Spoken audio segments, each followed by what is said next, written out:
Rice Chex and Wheat Chex, the bite-sized cereals in the red and white checkerboard packages, presents Space Patrol! High adventure in the wild, vast reaches of space. Missions of daring in the name of interplanetary justice. Travel into the future with Buzz Corry, Commander-in-Chief of the Space Patrol! In today's transcribed Space Patrol adventure, Buzz and Happy are in their spacesuits aboard a wrecked spaceship, stranded on a meteor. Through the nose port, they watch an enemy spaceship land. It's Smead's ship, all right, Commander. Have your ray gun ready, Hap. We'll give them a fight. Yes, sir. Yeah, they're shining some sort of light on us.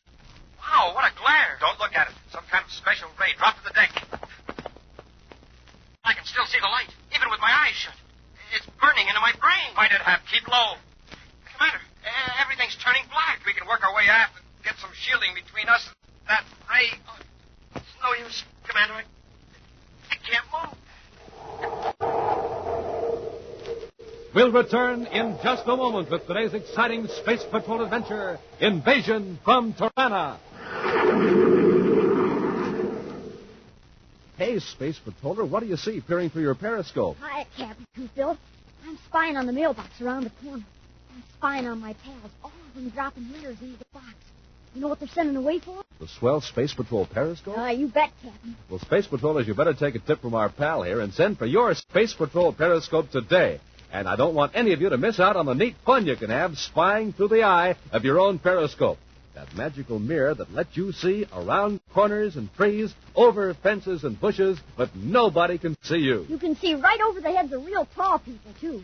Because the periscope's 24 inches high and tapered special for wide-angle vision. And you'll like the keen periscope colors, too. Blue, yellow, and red. And don't forget, Captain Phil, there's a special identification chart of Outer Space Patrol printed right on the periscope, and a place for your name, address, and solar system. Yes, it's plenty terrific. So, gang, hurry and send for yours right now. Remember, this is the last time we can offer you the Space Patrol periscope.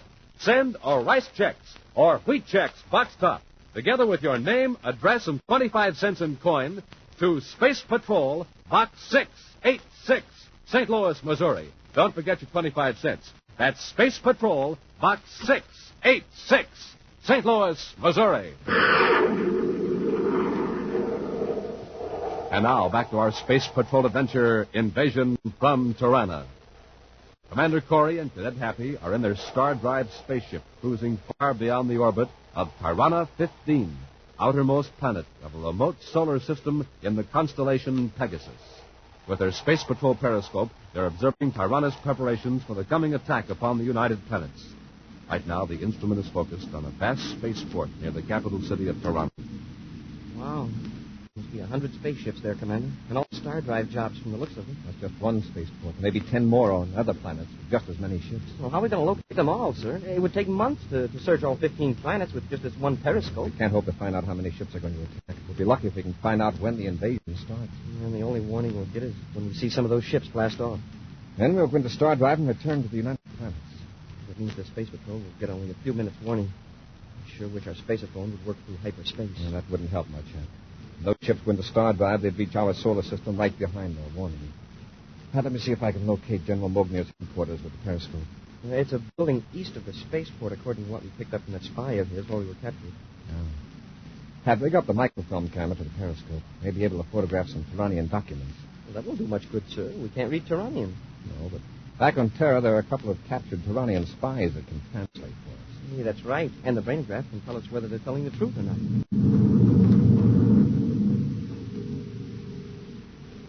Elsewhere, in his headquarters on Tiranna 7, capital planet of the enemy solar system, General Mognier, chief of the Tirannian intelligence section, goes over invasion plans with the spy Kosurig, known to Buzz and Happy as Matthew Smead.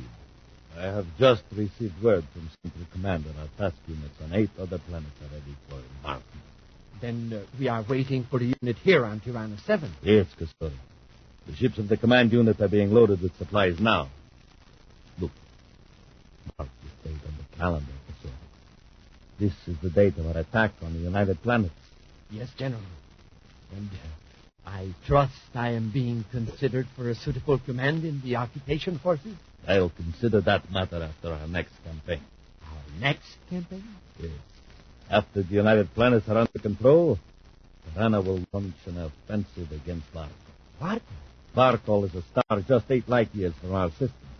Its planets are inhabited and developed to a high degree in technology. Why haven't we attacked it before? Because we weren't sure we could conquer it. Latest reports, however, show that the people of Barcol are entirely peaceable. Despite their scientific advancement, they should be easier to defeat than the United Planets. I'll go over our plan in detail.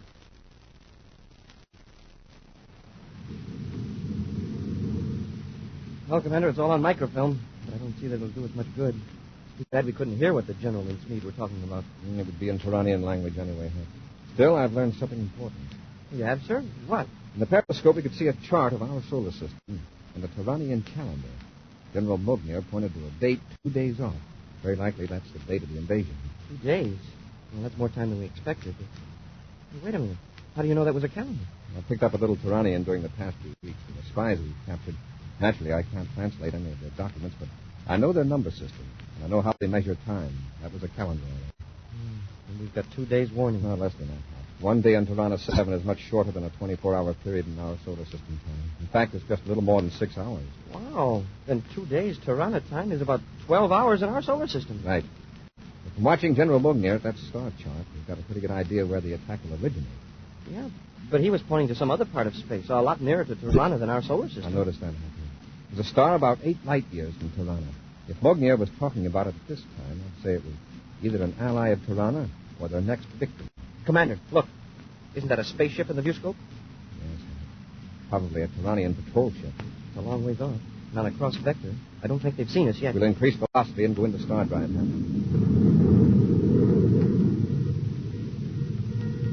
Hey, what's that? Get a directional fix in that signal. Yes, sir.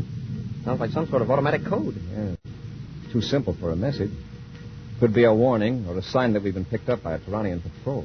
I don't think it's coming from that other ship, Commander. It seems to be coming from about 15 degrees off our starboard. Yeah, I think I've got it fixed, sir. That distress signal is originating at 16.5 degrees off our present heading. I'll adjust the viewscope, Hap. Why do you call it a distress signal? Gee, sir, I don't know. It just popped into my head, that's all. You may be right. Look at the starboard viewscope. It's a meteor. Yes, look what's on it. A spaceship. A Tirannian ship must have cracked up. And their spacephone is sending out an automatic signal. Could be. Take a look at that ship. Doesn't look like any Tirannian spacecraft I've seen. It sure doesn't. And there are probably a lot of planetary-type ships in the Tirannian system. Yeah. And that ship way back there at our rear. It's probably coming to rescue him. Maybe. That ship is on our vector, not the meteor's. Well, anyway, it's no problem of ours, is it, sir? I mean, even if we were perfectly safe, this isn't our solar system. No, it isn't. That ship on the meteor, I don't know why, but I'd swear it isn't a Tirannian ship. Well, after all, if we tried to help, we'd probably be captured. And our first duty is to alert the United Planets about the attack. Isn't that right, sir? Sure, Hap, that's fine. Well, even if it only took a few minutes, it's still too big a risk. Poor fella. All alone in a meteor and in a strange solar system. You know he's all alone. In fact, how do you know anyone's alive after that crash? Obviously, it's an automatic signal. Yeah, that's right. But somehow I get the impression that... Well, we're pretty near up to star drive velocity, aren't we, Commander? Get 2 spacesuits out of the locker, Happy.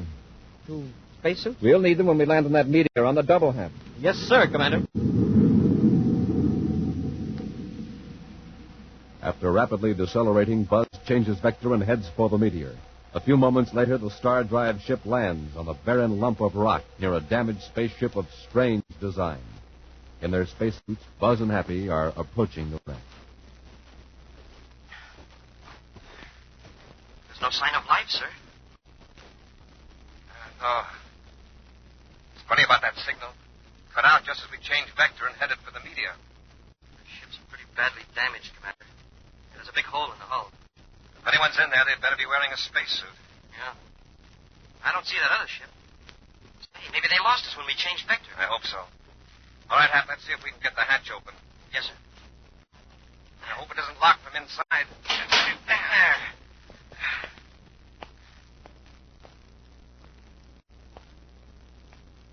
Commander, look. Lying there on the deck. Man, the spacesuit. Maybe we're too late. He looks awfully pale. No, we can't do anything for him here. We'll carry him to our ship. Gently, Buzz and Happy lift the limp figure in the spacesuit and carry him to the control compartment of their own ship. Opening the face pieces of their own helmets, they examine the spacesuit of the stranger for a similar release catch. Hey, the spacesuit is certainly different from ours. How do we get his helmet open? I'll work on it, Hap. You check the viewscope. See if that other ship is in sight. Yes, sir. Did you get a look at the controls for that other fellow's ship? He sure isn't from Tiranna. No, and he sure picked a bad part of the galaxy to get wrecked in. I'm getting it, Hap. I hope he breathes the same kind of air we do. If he doesn't, he's no worse off than he was in his own ship. Commander, we're in a spot. There's a ship heading straight for this meteor. Just a periscope, Hap. Focus it inside that ship. Hurry. Yes, sir. Yeah, I've got the helmet open. He's alive. His eyes are opening. Thank you. Thanks. Smoking rockets, he speaks English. He's in pretty bad shape. I take care of him. You stand by to blast off. And to fire space torpedoes at that ship. Yes, sir. Please, listen to me. I'm hurt. There's a medicine kit in my ship. I must have it or I'm finished. Commander, I've got the periscope focused inside that ship. And guess who's at the controls? Smeed? Right. And General Mogner. Medicine in my ship. Get it, please. Hey, Commander, Smeed isn't close enough to use his null ray on us. If we blast off now, we can keep the meteor between us and that ship until we get up velocity again. Oh, no. If Smeed turns that on us, we're helpless. He's nearly within range, sir. Shall I blast off? Medicine kit. Please. He's nearly done for me. Smeed reaching for the null ray control, sir. What are we going to do? We're going to save this man's life. Get the medicine kit.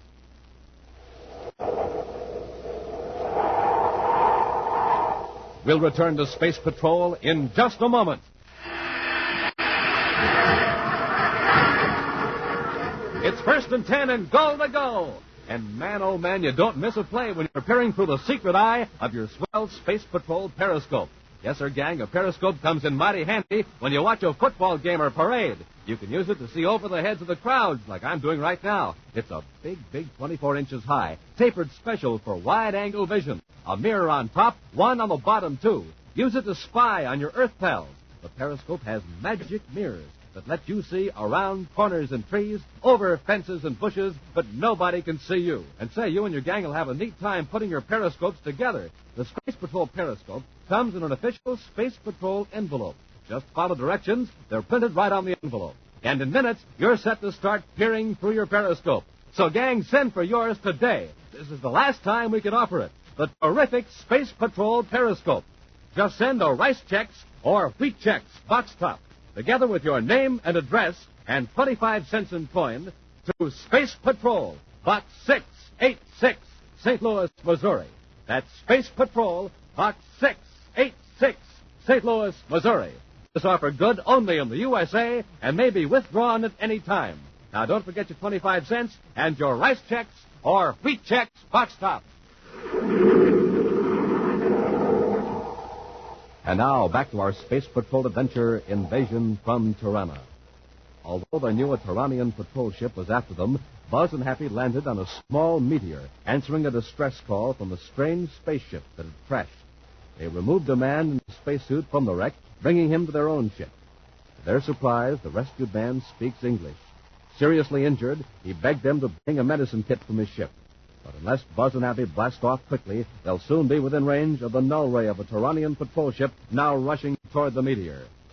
In the patrol ship, the spy Matthew Smeed grins triumphantly as the meteor grows larger in the viewscope screen and the images of the two ships are outlined against the dark, jagged rock. We've got Corry this time, General Mogner. He's within a range of the null ray, and he's helpless. Why did he land on that meteor in the first place? He would have escaped into star drive in another few minutes. Obviously, he was investigating that other ship. But that other ship isn't one of the United Planets ships. And it isn't one of ours. If that isn't one of our ships on the meteor, where is that from? I was just examining it, sorry. And I do believe we're doubly in luck. That wrecked ship is from Barco. Barco? Our next target for conquest. Are you sure? I'm not positive. I haven't briefed myself yet on the characteristics of Barco's ship. But it fits the general description. But I thought the ships from Barco stayed close to their home planet. Perhaps it's a spy ship. If so, it has met with a fate it deserves. However, this will give us a chance to study Varco's equipment. Yes, Corry, we've netted a double prize this trip. Corry and the ship from Varco. As the Tyranian ship approaches closer to the meteor, Commander Corry does his best to make his injured guest comfortable, while waiting for Happy to return with the medicine kit from the wrecked ship. I got it, Commander. Open the kit, Happy. Hold it so we can see the contents. Now raise your head a bit. There, can you see the medicine? Yes. Yes, thank you. It's that blue container. He's sure weak. He can hardly lift his hand. The heavy spacesuit isn't helping much. Yeah. This container, you mean? Yes. Open it. Put one capsule between my lips. Hurry, please. But it's slipping fast. Here, my friend. You want some water with it? No, just a capsule.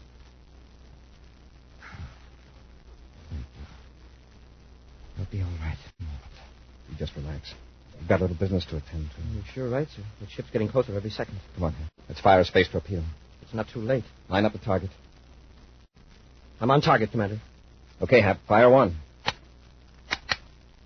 Hey, we're too late. Smeed must have used the null ray on us. We tried blasting off. If only our rockets will fire. Dead. Completely dead. May I help you, my friends? Wow, that was a quick recovery. He's walking. Yes, I'm all right now, thanks to you. Perhaps I should introduce myself. My name is Omar. Well, glad to know you, Omar.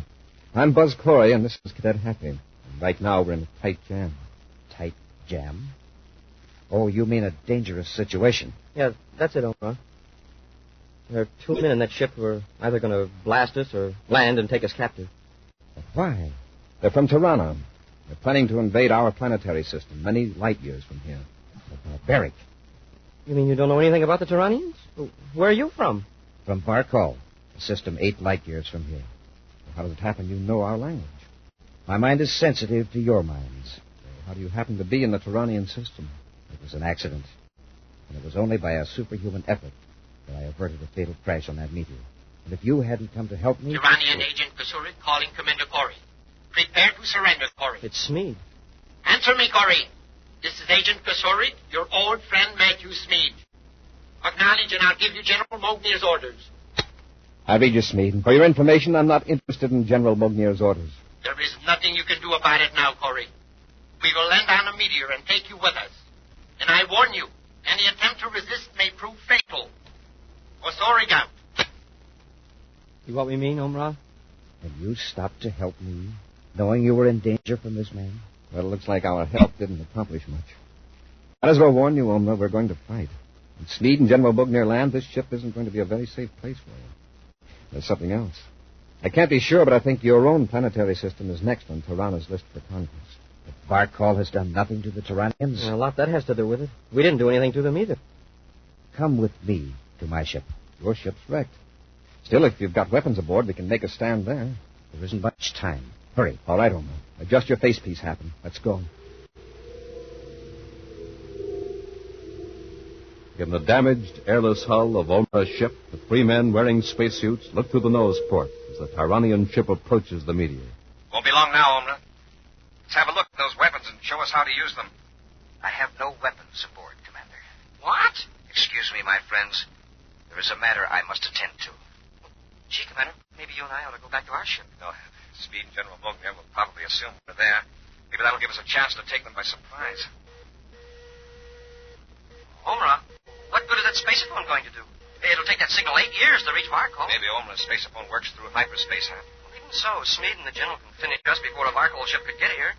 And from the way Omra talks, well, they couldn't fight one Tiranian ship, let alone a whole fleet. There's Smeed's ship. It's up to us, huh? What do we do? Wait till they get out of their ship and use the ray guns on them? It's the only thing we can do. They'll probably try to surprise us in our ship by entering through the cargo hatch. Yeah, that'll be a break. We can trap them inside. Yeah. One of us can guard the cargo hatch and the other one the main hatch. What's holding them up? I know. They probably picked up Omra's signal. And they know that we're in here. Omra, could you cut off that transmitter? All right, Commander. What were you trying to do, Omra? Contact Happy, look. They're up to something. They're shining some sort of light on us. Wow, what a glare. Don't look at it, Happy. Some kind of special ray. Drop to the deck. I can still see that light, even with my eyes shut. It's burning into my brain. Commander, everything's turning black. We can work our way aft and get some shielding between us and that ray. It's no use, Commander. I can't move.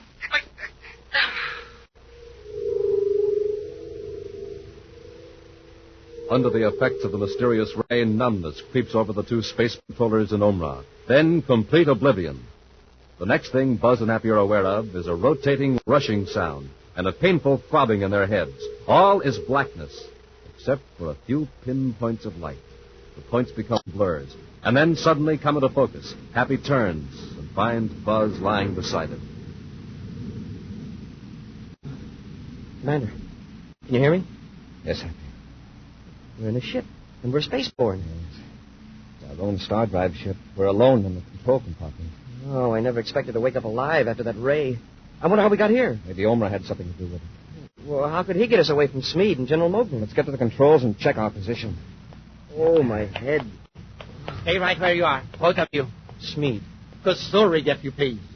And you remember General Mogul? Yes, I remember. And it's no pleasure. It will be even less pleasure before long, Cadet. You were right, Commander, about Barkov. Well, they took you along, too, I see. Yes, Corry. I want to thank you for saving Omra's life. His knowledge will be of great use to us when we attack his planet. Why have you got us in our ship? Well, it may be of use to us later. Look out at the side ports. Wow, a whole fleet of ships. Yes. You are now a part of the Tirannian task force. In a moment, the entire fleet will go into star drive simultaneously and emerge near the United Planet. Then we must have been unconscious for several hours. Yes, Cadet. You have awakened just in time to watch the destruction of your space patrol defenses. Tiranna, isn't it? But you should actually help Tiranna conquer your United Planet. I am very sorry, Commander. Save your sympathy for yourself, Omra. Perhaps after you see what we do to the United Planet, you will persuade the people of Arkol to surrender at once. What do you gain by this violence and conquest? You don't need these other planets for survival? The Tyrannians have a greater destiny we must fulfill. We will not rest until we rule the entire galaxy. And obviously we are fitted for this role. Or we would not succeed as we have. There's the warning signal. The entire fleet is going into star drive. Get to the controls, Kusurig. Yes, General. Now, Corry, you and the cadet are about to have a dramatic experience. In a few moments, you will see your entire United Planet in their last hour of freedom. And then our attack will begin. Get into star drive. Yes, General. What's the matter, Kusurig? Go into star drive, I say. Something is wrong. It's his Corry's ship. Make him fix it. Come on, Corry. Fix the star drive. We got to keep up with the rest of the task force. Smeed, this is your operation. You fix it. Don't argue, Corry. Prepare that star drive. As General of the Intelligence Section, I've got to be with the rest of the fleet. If you will look through the viewports, General, you will notice that you are with the fleet. What's wrong? The ships are still there. They're still in the rocket drive. Yes, General. At this rate, you should arrive at Commander Corry's solar system in about 3 centuries. Essentially. Omra, what are you talking about? Look through the nose port, high above your fleet. Wide open rockets. Look at that ship. What a monster. It's not a Tirannian ship. Where did it come from? It is a ship from Barkol. From Barkol? Then your message got through. Yes, Commander. That ship is sending out radiations that cut off every star drive in the Tirannian fleet. That's easily fixed. Put on the space phone, Kusurig. I'll order the fleet to blast that Barkol ship to pieces. Every weapon you have is useless, General. There will be no attack. You might as well order your fleet to return to their Tirannian bases. Your lick, General. Not fine. You three are still our captains. And you'll pay for wrecking our plans. Kusurig, destroy them! Hap, get Smeed. Yes, sir. Never mind, Omra. We can handle it. All right, Smeed. Mogul, get your hands up. I don't know what these weapons of yours will do, but if you want me to find out, just start something. General, don't move. Please. Don't worry, Smeed. He won't move. The commander knocked him cold. Commander, your planets are safe from attack by Tiranna from now on. That Barkol ship will destroy every star drive in the fleet. No Tiranna ship can ever invade another solar system again. Hey, that's wonderful, Omra. Hey, but wait. How are we going to get back to Terra? The Barcol ship won't completely destroy the star drive units until I give the word, after you return home. Will you take me to that big ship, please? Of course. What about Mognir and Sneed? I'll take care of them if you like. I'll return them to their home planet. They will never bother you nor anyone else again. Are you going to punish them? Punish them? Punish? That is a word that has no meaning in the Barcol language. Oh. Well, let's see. It means, It doesn't matter. Omra has completely stopped all Turanian conquest. But I couldn't have done it if you hadn't sacrificed your own safety to help me. I hope your people and mine will always be friends. I'm sure we will be, Omra. Sure, Omra. And I think I can explain punishment. It's what you're doing to Smeed and General Mognir. I still don't understand. You're fixing them so they'll never see anyone but their own kind. That's real punishment. An action preview of next week's exciting Space Patrol adventure in just a moment. Hey, Hap, what's all the commotion around the Space Patrol bulletin board? It's so crowded I couldn't get close enough to see. I don't know, Captain. Hey, let's peer through our periscopes. Yeah, right over the heads of the crowd. Good idea. Okay, now, what does it say? Smoking rockets. The message reads, last call for the Space Patrol periscope. Hey, that's right, too. Space Patrollers, this is the last time we can tell you about it. Go ahead, Captain, tell them. A pleasure, Cadet. Gang, this is an honest-to-goodness periscope with magic mirrors. One on top, one on the bottom. Through them, you see around corners and over fences, around trees and over bushes, but nobody can see you. Yes, you see without being seen. And it's big, 24 inches high, tapered special for wide-angle vision. There's a special identification chart printed right on it. Pictures of the citizens of all the major planets. Jumpin' Jupiter, you can have lots of fun playing secret space agent or Earth spy with a Space Patrol periscope. But remember, this is the last time that we can make this terrific offer. So, Space Patrollers, right away today, send our rice checks or wheat checks box top, together with your name and address and 25 cents in coin to Space Patrol, Box 686, St. Louis, Missouri. That's Space Patrol, Box 686, St. Louis, Missouri. Don't forget your 25 cents and a rice checks or wheat checks box top. A, B, C, D, E, F, G. Bite-sized checks taste good to me. Bite-sized checks, wheat checks, rice checks. Get your checkerboard cereal today. And now, a preview of next week's exciting Space Patrol adventure. Buzz and Happy have just rescued two men from a damaged space freighter. Right now, in their spacesuits, they're helping the two men through the airlock into their patrol ship. Close the hatch, Hap. Yes, sir. Raise our face pieces now. The cadet will take you back aft, man. Thanks. Perhaps that other fellow's injured. Better hold him. Right, Commander. I've got something in this box that'll make him feel better. Oh, first aid kit, huh? Not quite. If you don't get your hands up, you'll need more than a first aid kit. Commander, it's a blast gun. You're taking over the ship, Corry. Do as you're told, and you'll stay alive. Be sure to be with us next week for the thrilling story, The Voice from the Future, when Nestle's Chocolate presents Space Patrol. Space Patrol, created by Mike Moser, starring Ed Kemmer as Commander Corry and Lynn Osborn as Cadet Happy, was written by Lou Houston, produced and directed by Larry Robertson, executive producer Helen Moser. Other players were Ken Mayer, Norman Jolly, and Bela Kovach. Dick Tufeld speaking. This program is broadcast to our armed forces overseas through the worldwide facilities of the Armed Forces Radio Service. Space Patrol came to you transcribed from Hollywood. This is ABC Radio Network.